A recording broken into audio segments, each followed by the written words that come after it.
view M13.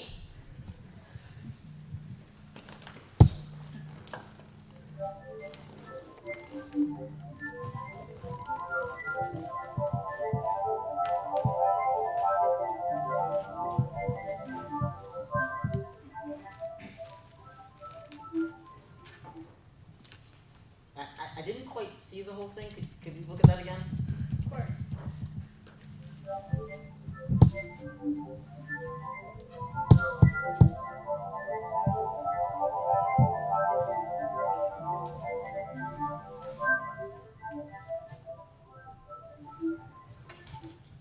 All right, everybody get that? There'll be a quiz later. So, what can we tell about that? Can we see details in that image? I personally prefer the audio because it allows me to look at different aspects of this object without having to look with my eyes. For me, I feel like the audio is a great start, but I would really like to be able to touch it too. Could we do that? Sure, Alex Traub. If all of you will reach into the bags on your table, you will find the largest sheet of paper in there. There should be 2 of them. I'm thinking there's 2. One will have a single, if you feel, there's a single object on that. That object is M13. If you orient that object so that the braille on the single object is at the bottom of the page, and you follow with your hands as best you can from the bottom up, we will play M13 for you again. It looks like, I'm looking around, I think everyone's got the image oriented correctly. Go ahead, Katya.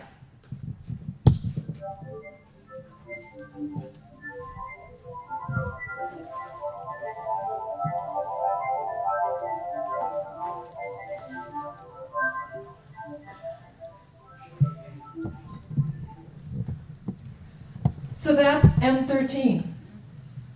Today we're not going to teach you about what it took to build that. We would just, there's so much that we could tell you about Innovators Developing Accessible Tools for Astronomy.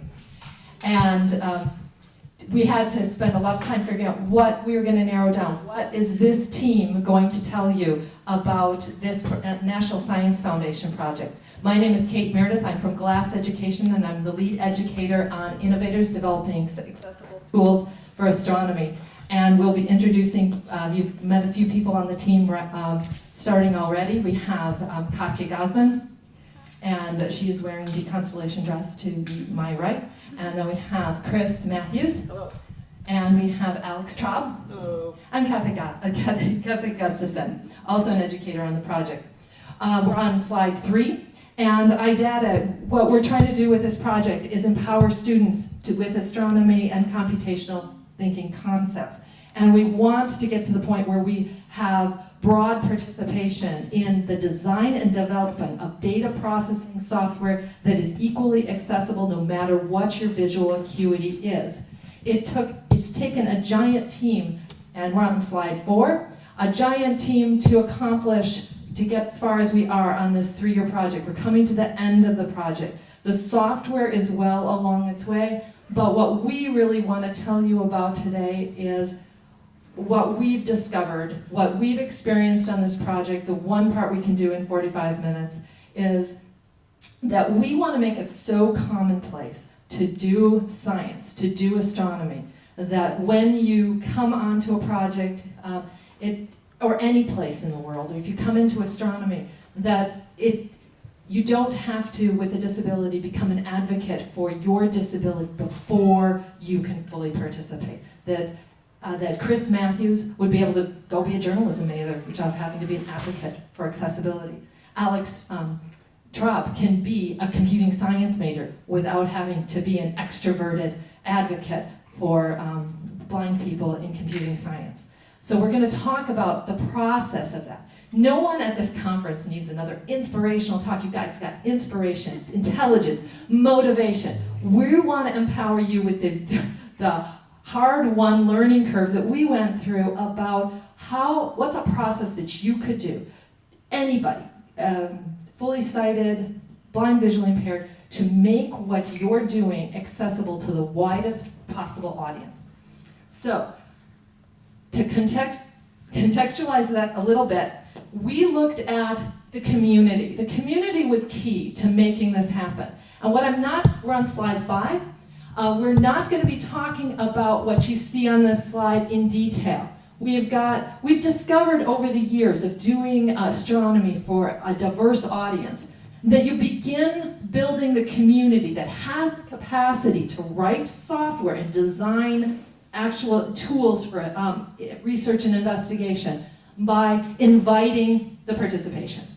Moving to broader participation by that group where you're intentionally designing the experience to be accessible, but then when the community grows large enough, you do something we've termed accessibilizing. And by gum, that's gonna become a word, because we've just decided. We invented it, we're gonna keep pushing it. And that's where we're gonna be focusing our efforts today, so that we can finally get to what you experienced to launch this presentation, which is accessible by design. But in order to get there, you have to do a lot of making things that are inherently accessible equal access. So we're going to be focusing today, we're on slide 6, it just highlights that where we're going to focus our attention today is on accessibilizing.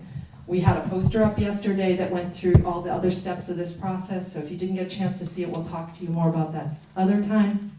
But the process of making topics that are inherently inaccessible, accessible. So, handing this off to the most awesome curriculum designer that I've been worked with. Hi, I'm Kathy Gustafson. I'm a retired physics teacher of like 30 some years, and I just started working with Kate and Yerkes Observatory when it was still Yerkes, probably 10 years ago, so I have lots of fun stuff working with them. We're on slide 7, by the way. Yes, slide 7. And what I'm going to do is we actually have 7 steps, but I'm going to take one of the examples that we actually accessibilized, and with the help of my undergraduates over here, we will talk about the process that we went through, because it was a learning curve for all of us, and we'd like to share that so that you guys kind of have an idea of what to expect if you go through this cited with BBI, with whoever that you are dealing with. So I'm just going to read the 7 steps. The first 4 are here. You have to figure out, well, what's our concept? What are the learning goals for that concept? And then identify the challenge, which is something that makes a lot of sense. But then you have to really take kind of an inventory of what do the people in my audience know, and what do the opportunities that they had, how does that come into play in our accessibilizing? And then the next 3 steps are Slide 8. choose modality. Do we want it to be auditory? Do we want it to be tactile? Do we want it a combination? What do we want? Then generate the options, and there's all kinds of questions there. There's going to be more misconceptions with whatever we come up with. We have to assess for that and then go back and do a little bit of redesigning. So, if you take all of that stuff and put it together, you can create something. Slide 9. And that is the tactile EM spectrum that we are going to talk about. So, let me give you a little context first. We have the clicker or something there, or do you want to just sit over there? Yeah, I and do will. that? This is a clicker. Oh, okay. The goal, IDATA, which is the grant that we are a part of, we had a single goal that we used as a platform to do this design of the software. So if you can, I don't know, Here, do you want to? or somebody. I'm not sure where to point this. I'll just do this. Okay, so we decided to use finding the rate of rotation of an asteroid by the analysis of data collected. Notice the data collected part is where that's image processing software comes in. But that's a pretty hefty goal, especially when your audience, go ahead, when your audience doesn't even know any astronomy. So the concepts that needed to be understood first came from understanding the flow of energy. And the flow of energy was obviously from an object in space, through a telescope, to a CCD camera, and then to the computer. and the computer is where the software, image processing software goes. But that's a lot of stuff, so we had to break it down into some concepts. And so that is where I am going to give you one example of the concepts that we did. Go ahead. Slide 11. So on slide 11, the first thing is, what is our target concept? And our target concept is the properties of the EM spectrum. Go ahead. So our properties of the electromagnetic spectrum, which you would think a lot of people know, but students are kind of fuzzy on this, so we'll talk about this. Okay, next one. The next one has learning goals on it, but the learning goals, there's a lot of them. So I'm not going to go through all of these because these are not all what we're going to talk about today. But you get the idea that, okay, people even have to know what a wave is. A lot of times it's like a wave in space. What are you talking about? You know, so we came up with some really nice people demos for several of these before we could even talk about the electromagnetic spectrum. So you had to break them down. Okay, so go ahead to the next one. Okay. Slide 13. So now we had to figure out, well, what is the accessibility challenge? Well, you guys can imagine. What is the challenge with teaching the electromagnetic spectrum to visually impaired students? And that is going to be simply that most of it is, go ahead, they're taught visual by a visual graphic. And the next one is just the graphic that you usually see something like this. You know, but if you really have a hard time understanding or seeing that, it's going to be difficult to even understand what the heck is that talking about. And there's so much rich information in there. How do we get that across? Okay, so then that was a challenge. And so the next slide, which is slide 14, we're really talking about how we have to deal with the opportunities that everybody has had with the electromagnetic spectrum. So we had a mixed group of sighted and BVI undergraduates. We have 3 of them here. We had 4 sighted and 3 BVI students. You can go ahead to the next slides. And we had to take stock of their opportunities to learn. So everyone had a different path, a different idea of what they know. You can go to the next couple, I think, yeah. So we took stock, we talked about some shortcomings. And why don't we talk a little bit to these undergraduates and see, just give us an idea of what we went through in terms of just talking about what you knew of the electromagnetic spectrum. Okay, you can have this wonderful thing. Beautiful.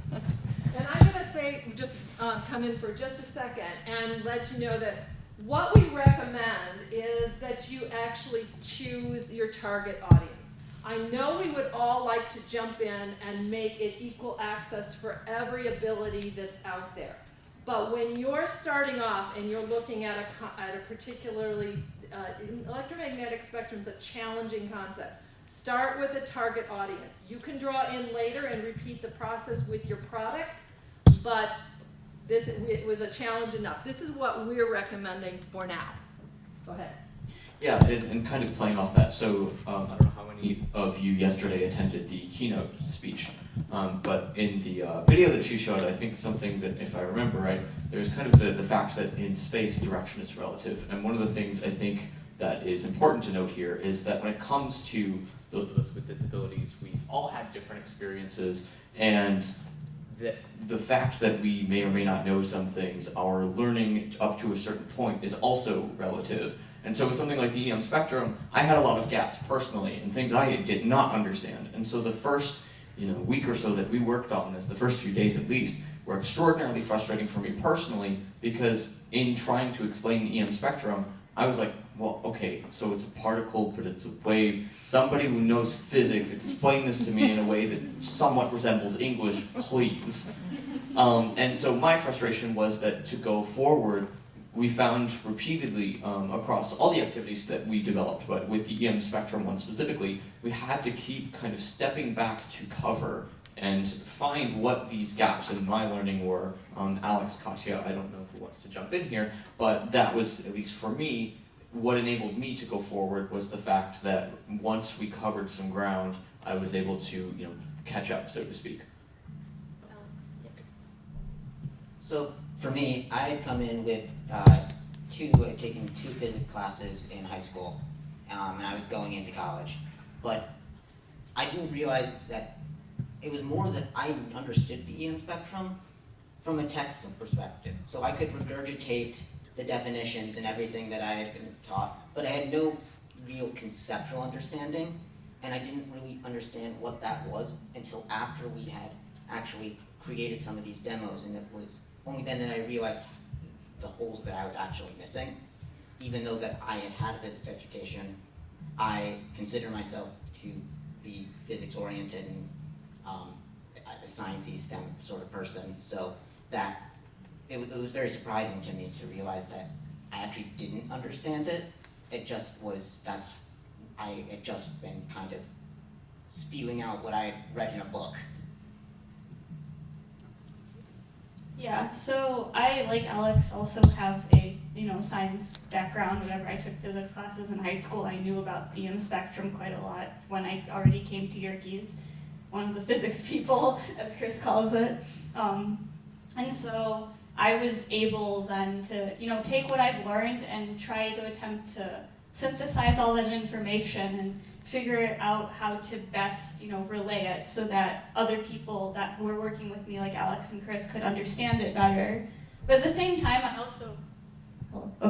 also realized that while it's one thing for me to understand it and be able to explain it in words or whatever, it was tough at first because I didn't know how to think like Alex and Chris. So that's one of the things that the project actually got me thinking is, how do I take a concept and then I figure out, what is inaccessible about this concept, etc., and try to figure out how to best represent and explain it in a way that makes sense for Chris, Alex, or really anyone. And so that was kind of a learning challenge there. While I knew about the EM spectrum, I didn't know the process of accessibilizing or how to think in an accessible way. And that's, I think, one of the things I want to reiterate. We brought together, the IDATA project brought together a group of fully sighted undergraduates and at least 1/3 of that, 3 out of the 7 people who were there had some degree of visual disability. And so that was a critical mass. So getting to that number so that they could argue effectively in the group. Argue, is that a correct term? Yeah. And so that the disability of not having a challenge could be bridged so that we could make these products more accessible. And I think that's one of the big takeaways from all of our work has been that what we're creating in this project are people who have the ability, as Katya was describing, to have the ability to empathize and the advocacy skills needed to create accessible activities. Yes, our undergraduate's awesome. We just had a good time. You can go to the next one. We're on slide 15. Slide 15. So once we understood what the shortcomings were, then we came up with some ideas. There's so many decisions to make. It's like, what kind of resources do we want to use? Do we want to use something that a teacher could just find in the classroom or go to the dollar store and get? Or do we need to have really specialized things? And we ended up not with the EM spectrum, but with our other stuff, a whole range of things in terms of resources. So the EM spectrum we decided we were going to make with stuff that we had on hand. So go ahead to the next slide. Okay, so Slide 16. So our very first one is this picture that we see, and you can go ahead and put some things on here. We had to make some decisions. So Andrea, a sighted undergraduate, went back to her room one night and just came up with, okay, let's make 7 puzzle pieces and let's just put some strings on it. And we decided, well, okay, this is a really good starting point, but what do we want to do with it? Do we want it just to be tactile? So Should we be handing out the? we're going to get those in a second. Okay? Or do we want it to be auditory? Or do we want it to be both? I mean, we had things, we were thinking of slider whistles, we were thinking of all kinds of stuff to show how the frequency increases as you go in one direction of the electromagnetic spectrum. We were looking at different materials in terms of, well, what do these ropes represent? What does this represent? You know, so we really had a lot of questions to do with that. Okay, I think there's one more. The new misconceptions was, what's the scale? How do we show the difference in energy? How do we show the difference in wavelength and frequency? Because this is something we thought, well, maybe it would be best if the students in a group who are doing the electromagnetic spectrum should build it themselves. So how durable do we want it to be? You know, there's all kinds of questions like that. So, I don't know, Katya, and maybe you can get somebody else to help you. We just have some pieces of the spectrum, and you can see that they're not real durable, but they are something that we really had fun with to do. And so every single one of these, and this, we ended up with 7 pieces of the spectrum. And we ended up putting a little braille label on each thing, and notice that I taped down the strings, but they didn't have to be taped down. In fact, this was my group that I was working with at a school after we had developed this. And what we would do is we would hand out a piece of this puzzle, which we just had, somebody did on a laser cutter. Yeah. And then we would say, okay, you are going to do radio waves, you're going to do gamma rays, whatever. And then we would tell them, and we had the scale all worked out, and I have it on a document, how many troughs and crests there should be. Because by this time they know what a transverse wave is, they know that there's some troughs and crests and how it moves and things like that. And so we had that. But our friction for this is, how deep did we want it to go? The stopping point became important. We're on slide 17. It's like, it's not a perfect rendition of what we were thinking of. You have to think, well, how far do I want to go? Because I can always give the person who is going to use this more suggestions of what to do. In fact, one of the things that I had the students do here is then they had to look up their piece of the spectrum and report to the rest of the class.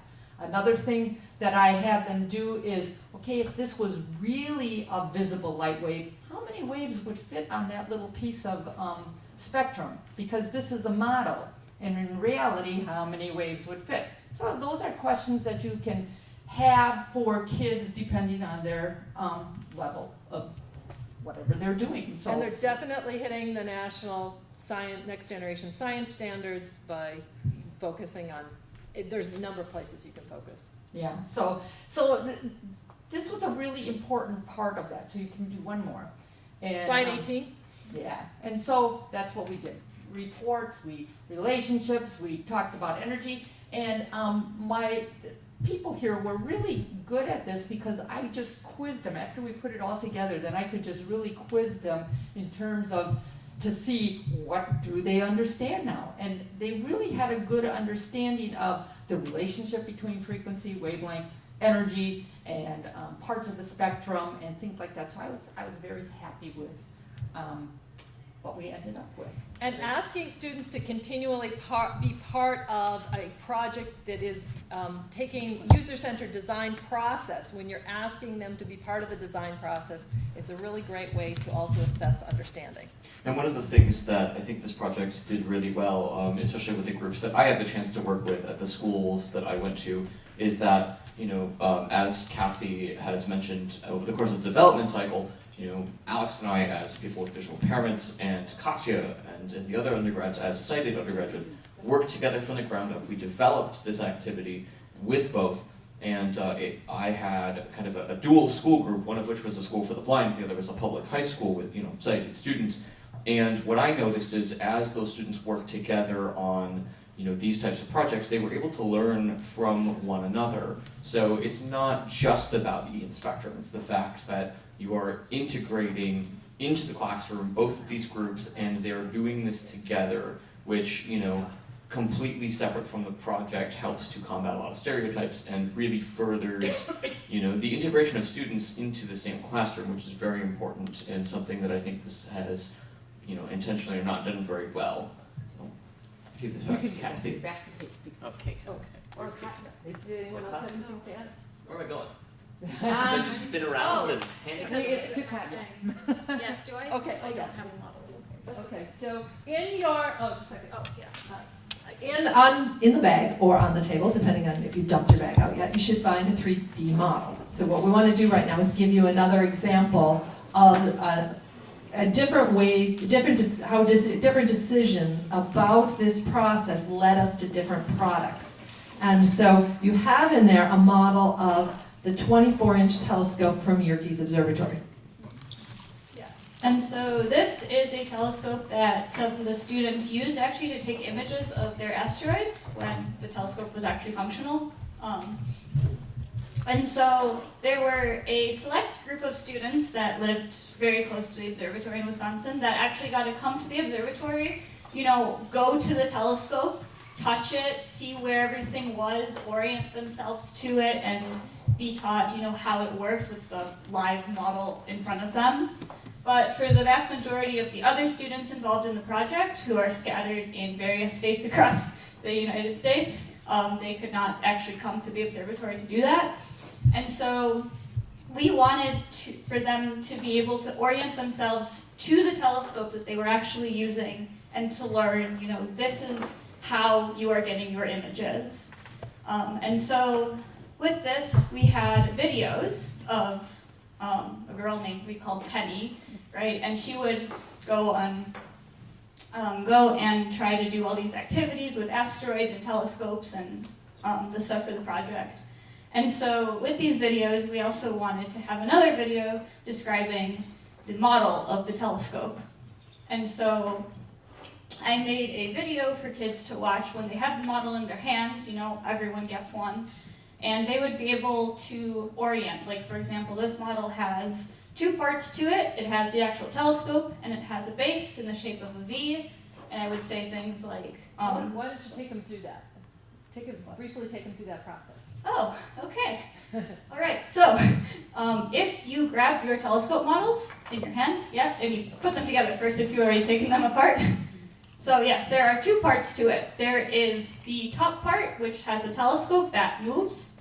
And then there's also the base, which is in the shape of a V on the bottom, kind of.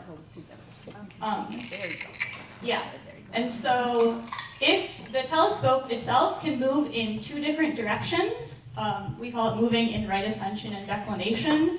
So one of them, if the telescope is moving in declination, that means the tube itself is moving up and down. So kind of if you take your hand and you make it go up and down, as if you're like bowing down to someone. Yeah, so if you take the actual tube of the telescope and move it like that, that would be moving in declination. And then the other way the telescope can move is in right ascension, so kind of if you take your hand and make a rainbow in the sky with it, that's how it would move along the sky. And you can do that if you take you grab onto the telescope and you spin it. You should hear the Velcro on the bottom crinkling. Yeah. Exactly. Perfect. Yay. And then also on the telescope are marked on the bottom of the tube near the pier of the telescope, or whatever you can call it, the pier. At one end of the telescope is open. Yeah, so one end of the telescope, thank you, is open and the other is closed.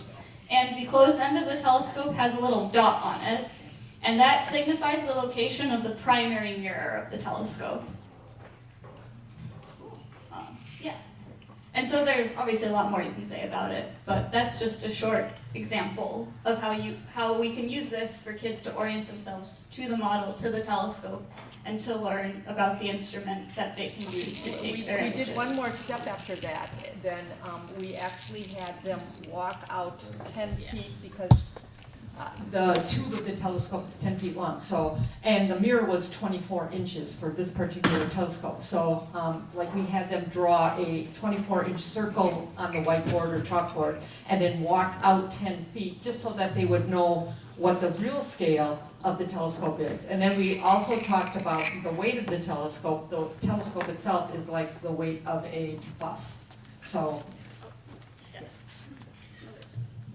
Another thing is that designing this was kind of like a design within a design. So what we had to do first as undergrads who came to the observatory for the first summer is we ourselves first had to get oriented to the telescope. And so we all went up to the 24 and we got to look at it and stuff. And we had one girl in particular named Tia, who is visually impaired, who also loves 3D printing. That is her passion in life. It's amazing. And so after we had to learn how to, to explain the telescope and stuff, then we decided to give Tia the task of designing a model of it. So then she had to go and figure out, what parts of these telescopes should I be representing in my model, etc., and then print it. And so then, after that, we then had to figure out, how do we use this model to explain it to other kids? So again, to contextualize what this piece is. So we had a need to teach where the images that the students are going to be working with came from. So in that sequence, part of that sequence of getting electromagnetic radiation from an object in space to a CCD camera, which there's a whole nother set of lessons for, you encounter a telescope. The telescope has a job. Those of you who stopped by our booth got to experience the Tactile Telescope. We created one of those for each one of the schools that we were working with. The telescope itself, we had an introductory video that allowed BVI students to orient to a model that then was also referenced in another video that had a broader audience, which was just a tour by an astronomer with Penny to the telescope that she was going to be encountering. And as a character in the Penny videos, she was visually impaired. So he's doing a hands-on tour with her of the telescope. So we tried to put this all in a sequence that then made sense to the students, allowed them to develop a visual, develop a concept of what they're doing on this project. And again, all of these activities are aimed toward empowering sighted students with the empathy and advocacy skills that they would need, and BVI students with the content knowledge empowerment to co-design, to be part of a user-centered design of accessible software. So in the end, 2 years later, we're all sitting down together for our last time in a week from now, and we're gonna sit down with our software that we've been inputting design suggestions to. And we now understand the context, how the science happens, how the data is stored, all in ways that these are just examples of. And so that's the ultimate aim of where we're headed with all of this. And I think what we should do, Kathy, I'm thinking since we're doing okay on time, we should maybe have questions now, and then I'd like to take you through, we'll take you through one of the final products is, which is the Sonification tool. We'll loop back to what you experienced at the beginning and teach you the rules of listening to data. Does that make sense? Okay. So questions, I see one over here. Do we need to hand off the microphone too? Yes? No? Doesn't matter. Okay, shout loud. Go ahead. Yeah, in purple. Yeah. Sorry, I'm blind. Yeah. I'm pointing to you, darn it. So, I think it's really great. You work with students, you work with visual impaired.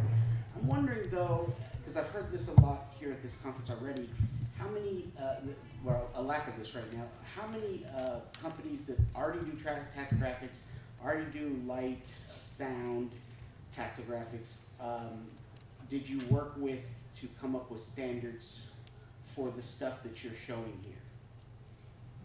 So we did work off of so we had come in with some knowledge of, Noreen's work.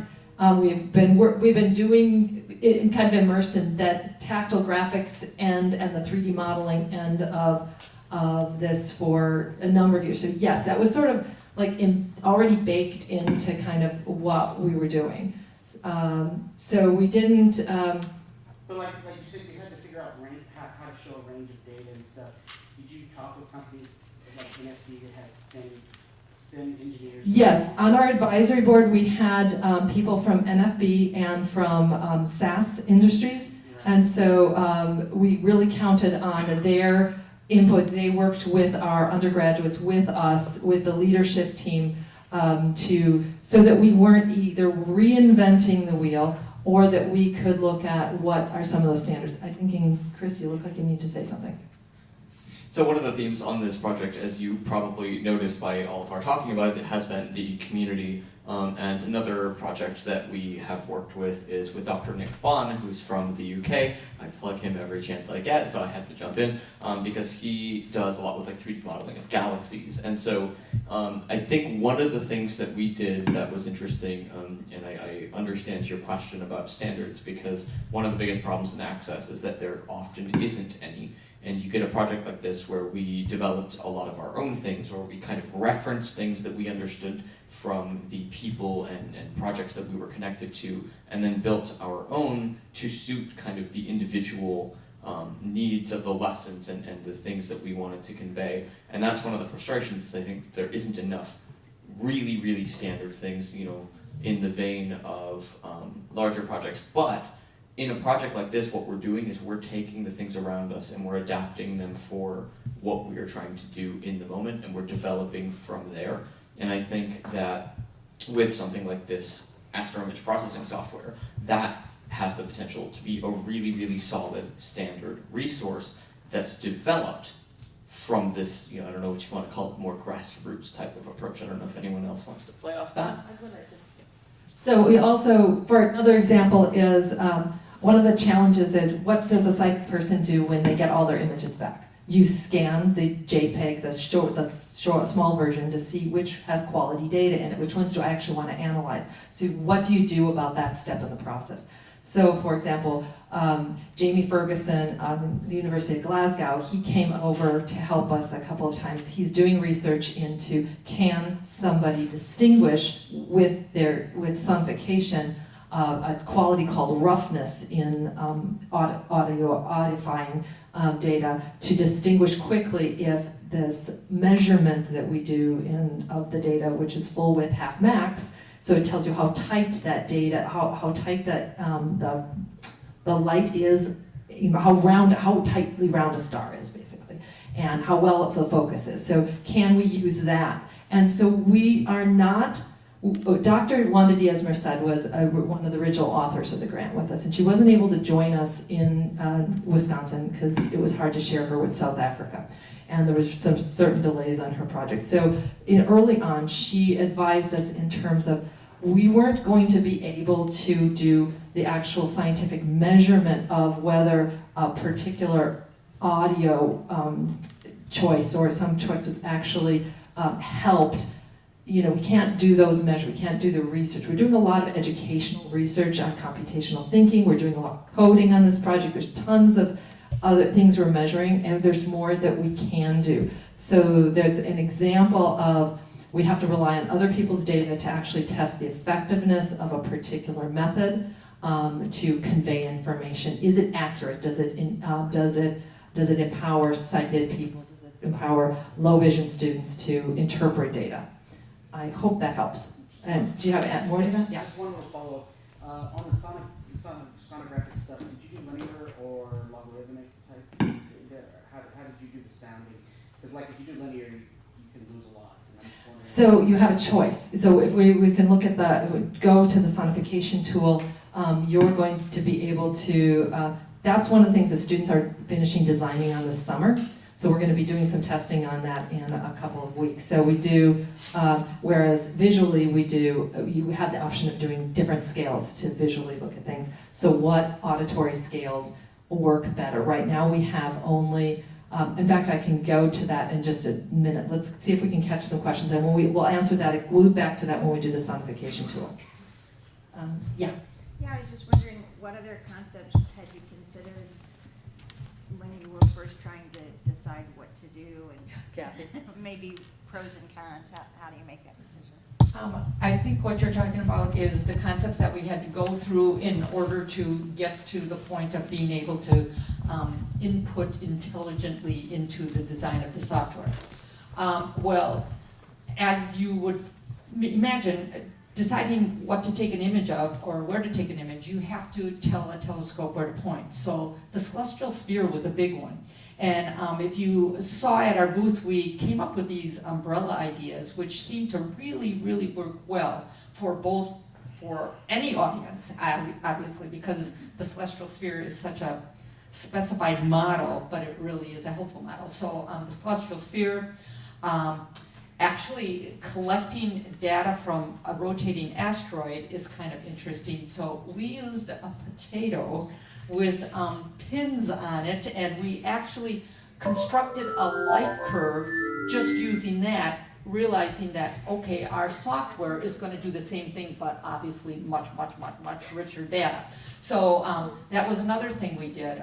Like I said, people demos for waves were great, and we did all kinds of ones for those. The CCD camera, we have a really nice one for a CCD camera. It's a large poster, and we end up having, we have these colored foam stickers traveling from the object to a person who actually puts map pins, little pins on the CCD poster, and we use wooden circles to show the aperture and the annulus to collect photometry data. So there was a lot of stuff that we wanted to target for this particular. And we targeted asteroids as the topic for many reasons, and we'll talk to you individually after this, because we only got a couple minutes left, and I want you to pull out of your bag. You should have some shapes in your bag, some tactile shapes, and I want to, one of the things you have to understand when you're sonifying data, one of the first things we have to do before we can ask the students some of these key questions that the gentleman was pointing out just a minute ago, you have to teach people about how the computer generates this. How does the computer, what algorithms do we write to sonify data, and how do we make those choices? So we start with a suite. We found that we start with shapes, and we listen to a shape, and I think I can start this over again. No, I can't. Can I start over? Oh, I can. Cool. All right, I learned something about my software. That's one of the shapes you have in front of you. Without telling you any of the rules, can you pick out what shape that might have been? Play it again.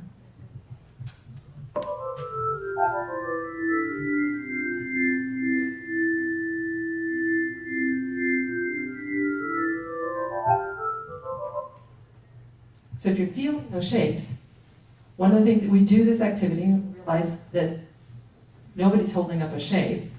No one's saying, I've got it. The rules, now if I tell you, the rules for the sonification are that band will sweep from the bottom of the image to the top, as each row is sonified simultaneously with the low tones to the left and the high tones to the right. The amount of light in each one of the boxes or pixels is, the volume is displayed according to the amount of light. So the volume goes up and it displays intensity. So if I tell you those rules to start with, and we play it again, can you pick, I'm gonna start with just telling you, this is a circle. So find the circle in front of you and see if you can hear those rules in the sonification. Do it again.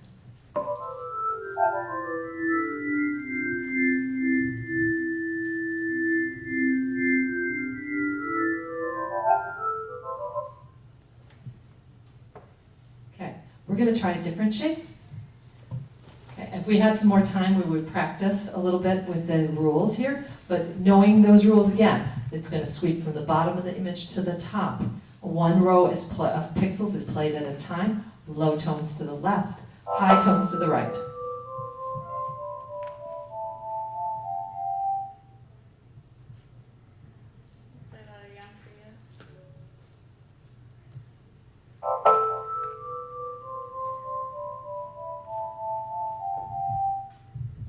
Which shape do you think you have? Shout it out. Or wave it in the air. Yeah. Triangle? Be gutsy. Triangle. We see triangles. There's more than one triangle. There are 2 triangles, so choose wisely. That is the solid triangle. But if you had triangle, if you heard it starts off with all those tones hitting you at the same time, and it narrows. And what you'll notice with the triangle and with some of the shapes as well, when they're solid like the circle was, you have tones that are fairly constant throughout the image that take place more in the middle. So both of the shapes that we've played so far, I believe, were filled in. No. Am I right? No, the circle was empty. an outline that the triangle was filled in. You can also hear this as a I'm triangle blind, I'm outline. Yeah, let's hear that. It's also, you'll be able to tell there's a little difference.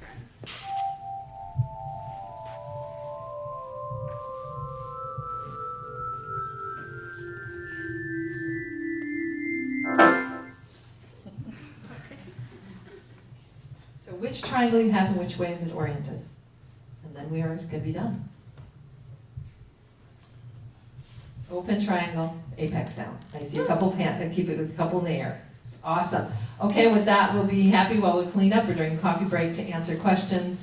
And when you make comments on this presentation, we'd like anything you've got to say, but I'd also like to know about, was the presentation itself as accessible as you'd like, and if you have suggestions about how we can make our presentations, hone our presentation skills so that they're most widely accessible. Yeah, if you came in late, oh, you were just around the computer. But if you are interested in seeing our slides and slide descriptions, we have that in the form of a QR code leading to a website, so let us know if you want that. Thank you.